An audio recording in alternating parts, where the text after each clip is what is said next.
Malachi, I know it's never great fun coming in and doing these after a defeat, but thank you for coming to see us.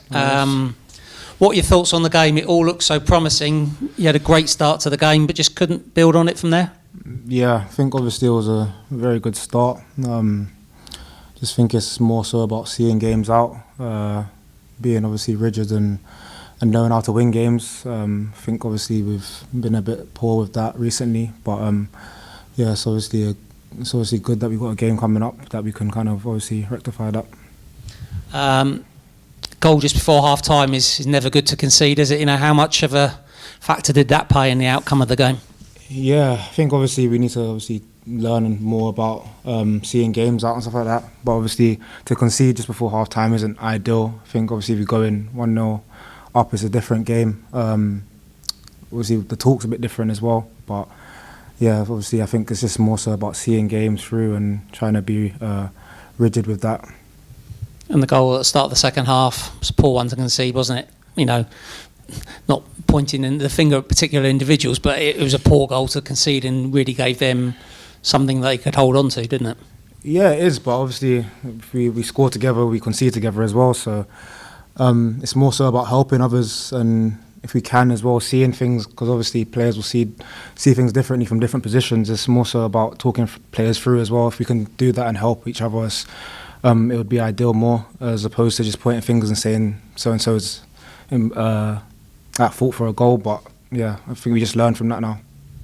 You were sort of dropping a bit deeper. Alex Mitchell went forward in the closing stages. It was trying all different ways to come up with a goal, wasn't it, at 2-1 down? Yeah, I think so. I think we noticed there was a bit more space on the outside sometimes. So if it was a defender that was committing the space, then it was something to kind of look at as well.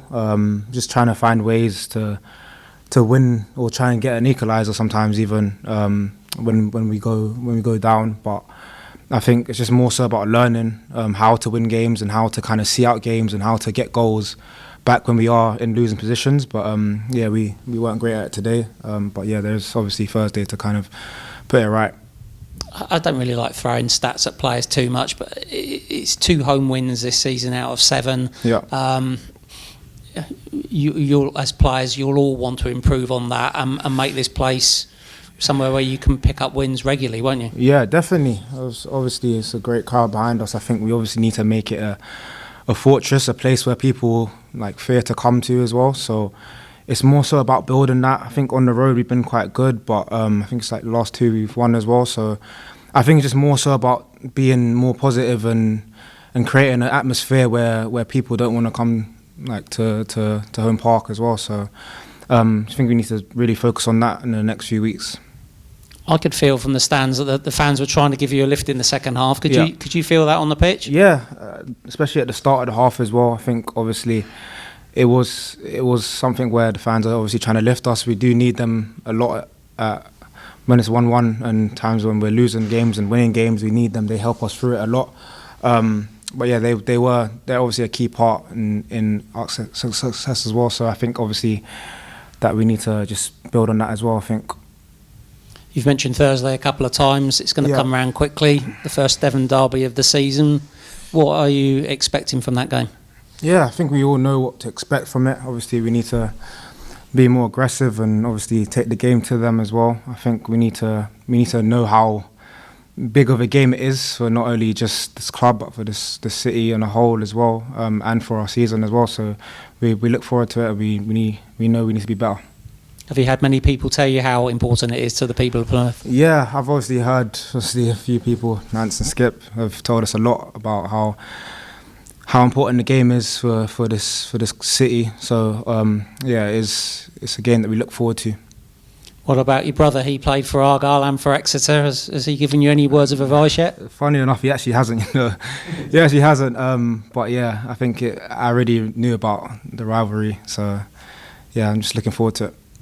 And as you said as well, you know, the wins at Luton and Burton recently, you know, you can take confidence from those results and performances going into this game on Thursday, can't you? Yeah, definitely we can. I think we can. We're in a good form, apart from today, obviously. But yeah, we're in a rich vein of form. So I think we can kind of be positive on the road and obviously just focus on on ourselves more so, and just trying to get that win and focus on bouncing back, really.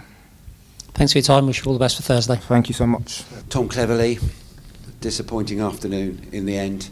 What were your thoughts on the game? Yeah, I think the word that you've used there sums up how we're all feeling at the minute, and we've suffered that feeling too many times. You know, we need to, for me, learn how to be able to keep clean sheets the dirty way.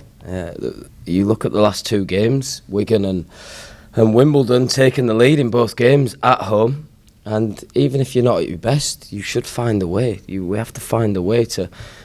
I don't feel like either team have opened us up. I don't think either team has done enough to score combined 3 goals against. But we find ourselves losing a game that, after the goal, I expected us to kick on a lot more, and we didn't. So we need to tap into the mentality of that. When you've got the foot on somebody's neck, you need to go for the kill, and we didn't do that well enough. But yeah, I also didn't think we were under bags of pressure, and our goal was being bombarded again. We're a little bit too easy not to crack at the minute, and we've suffered from it again. And the home form now, very frustrating, and you can hear it from the fans as well. How do we turn that around? Yeah, so it's something that we're conscious about. Obviously, it's been a huge sort of fundamental for this football club in previous years, and we're not tapping into that at the minute. So for me, intensity is the first thing. When you think, how do you get a crowd and a group of players connected? It's intensity, it's bravery, and it's things that we're not seeing enough of, you know. So we need to go back to the drawing board on that, and not get ahead of ourselves, and remember the fundamentals of connecting a home support with a group of players, and we're not doing that well enough at the minute. Ibrahim back in the side today, very creative player, set to lie up, took his goal excellently. How much are you being hamstrung with respect to the other players? You've got one or two of your more creative players in the final third not available at the moment. Yeah, I think you can see, you know, Zav has created 3 times the next person in our squad, so per 90 minutes. So huge bit of creativity. Caleb Watts is obviously in that different player to Zav, but he falls in that bracket. I thought Jamie Patterson actually did excellent today. So he's really in my thoughts for Thursday, and has every right to be after. I thought he really took the game by the scruff of the neck. So, but yeah, it's been a problem. But the frustrating thing for me is really difficult. The last 5 games we've faced 5-3-2 or 5-4-1, and that is a hard system to break down at any level. So the frustrating thing is when you take the lead of the last 2 games, we've only come out with 1 point, and that is a naivety that we need to work on fast. How disappointing or upsetting for you has it been that we weren't able to sign off a home game with 3 points, bearing in mind the next 5 are away? Oh yeah, hugely. You know, I go back. I keep thinking back to, obviously the Stockport game was brilliant here. I go back to the Blackpool one. You're gonna have to win games like that where it's not textbook, but it's 1-0. It's you score and it's a shutout. And yeah, I felt like today after the start couldn't have been any better. It could have been a real send off until we meet here again against Bradford at home, but it wasn't to be. And the overall feeling is disappointment. We've suffered it too much, so we all need to do more to make sure that we don't suffer it frequently in the future. I thought you started the game really well. Aside from the goal, playing really nicely. You got the early goal, but then they dragged it back in at half time. So how did that change things at half time for you? Yeah, really poor way time of the game to concede. You know, we didn't do enough. We didn't do enough to clear the ball. We didn't do enough to stop the cross coming in, and then we didn't do enough in the duel that led to the goal. St Bugill's a fantastic target man at this level, but yeah, we're disappointed that we didn't. We sort of lost a couple of physical battles that led to us losing the game today. Yeah. Joe Edwards back this afternoon, so how did he get on, and will he be available for Exeter? Have we got any more injuries to carry into that one? Yeah, just on that one, Matty Sorinola suffered a back spasm Wednesday, so that played a part in team selection today. Obviously, I you know how much I like Joe, and I respect what he brings to the team. So would I have found a way of getting them both in? But I think we'd all agree that Matt has been one of our most consistent performers. So nothing sort of tactical or technical about the change. It was Matty went through a fitness test this morning, and was only available for the 30 minutes. Both will be available for Thursday. Tom Tolai scored a brilliant first goal early on, and he had a couple of good chances in the second half, which on another day might have gone in. How do you get more of the ball to him on a consistent basis in games, particularly at home? Yeah, like I said, you're looking at the profile of our players, and are we going to score the type of goal that Bugrill scored today? I don't think so. So can we sort of either get Barley 1v1, or I'm thinking Tolly's goal at Burton, where it's more of a pass into the box from Malachi than a hopeful cross. Can we get our creative Bradley and Pato and Tegan and Malachi on the half turn and slide balls through in behind defences like the goal today? So we just need to do that more frequently, and so I think we class ourselves as a footballing team, but we've not been good enough at that. We haven't been good enough at today. One team, with all respect to them, one team is very good at the basics and the physical side of the game, and I thought were better than us today at that. So we need to be as good at our strengths as we possibly and compete at where we're not what we won't class as an advantage over Wimbledon today. I didn't think we did either well enough, and we've not done that frequently enough this year. From how we want to play, we've not been good enough.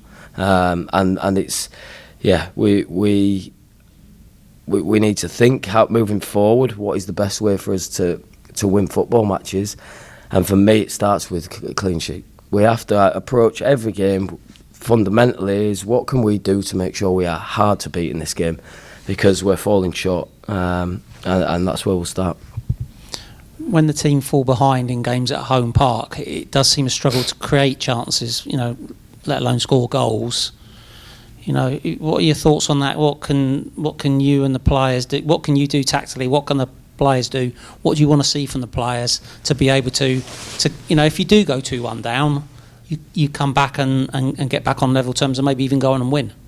Yeah, I mean, intensity is always you need to keep a high tempo, because teams that want to come and defend lower to their box, they're hard to shift around, they're hard to break down. So keep tempo until their legs, move them side to side, something might open up. Tactically, we've been backed up into a corner a little bit with first of all the injury of Zap. We were playing 4-2-3-1 or 4-3-3, so with wingers where you can go 1v1 and create, and Barley on one side, Zav on the other. And when Zav suffers an injury, it's a big ask for Tegan to come in and play every single game, and we keep the system the same. So we go to 3-4-3, and then Caleb, your attacking midfielder, gets a long-term injury, and we're sort of backed up into a corner. But we've adapted to that. But yeah, tactically, it's difficult to change in game when you don't have a batch of wingers like a Bolton or someone like that who have four. It's where we're at. So I'll always go to intensity, and then you try and get the players in attacking positions, in the best positions to penetrate, and then quality comes into it. Are we suffering a little bit in key areas from confidence? Because it's obviously Tolly's a large proportion of our productivity going forward. Because it's like 7 goals in 2 away games, isn't it? Luton and Burton, and then it's a real struggle for goals here. Do you put that largely down to the way the opposition are playing, or the lack of a cutting edge, however you define that from your team? Bit of both. I think it's, like I said, at any level it's hard to break down a 5-3-2 or a 5-4-1 that is prepared to get numbers behind the ball and absorb.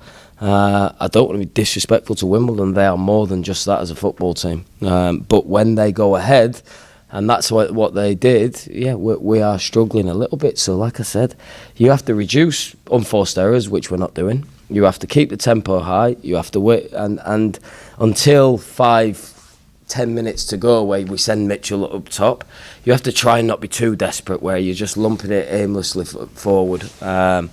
So I didn't think we did 3 well enough. We've been working on it hard in the training ground, breaking down blocks, because it's like you go to Barnsley, you go to Peterborough, you go to Wigan, you go to today. It's not something we've done well enough this season. And that's probably not going to change either in terms of the way the opposition play, is it? That we could see this quite a lot more this season, couldn't we? Yeah, especially here. That's what I mean. Yeah, so listen, we have to show a bit more personality. We have to reduce unforced errors. We have to try and gain confidence in key areas. I know it's in Barley to score goals, to create goals in this league. We saw it 3 years ago, 2-3 years ago. We need to unlock that because he's an important player for us. Quality, confidence comes into it, but we can do our best to help them, that's for sure. I'll just ask one more if you don't mind. You mentioned Barley, and that's a good point. You know, when this club won the League One title, Barley was scoring goals and assisting all the time. Any thoughts on how you unlock that? Yeah, we've done a lot of work, whether it's movement, whether it's angle of approach in his 1v1s, we want firstly to tap in mentally to Barley that you've got to try and hurt your opposite number when it's wing back to wing back, which it has been for the last 6 games. It's you against him. It's who can be productive as well as stop at the other end, and we know it's in there with Barley. Like I said, we watched them together, me and him, all these productive moments from that season. Because I've got a good feeling this week that this is where Barley steps up when it comes from goal and assist. Now, it's not quite worked out today, but what better day to do it than Thursday? He scored a cracker last time we played Exeter, so hopefully that's a good omen. Yeah, Thank you.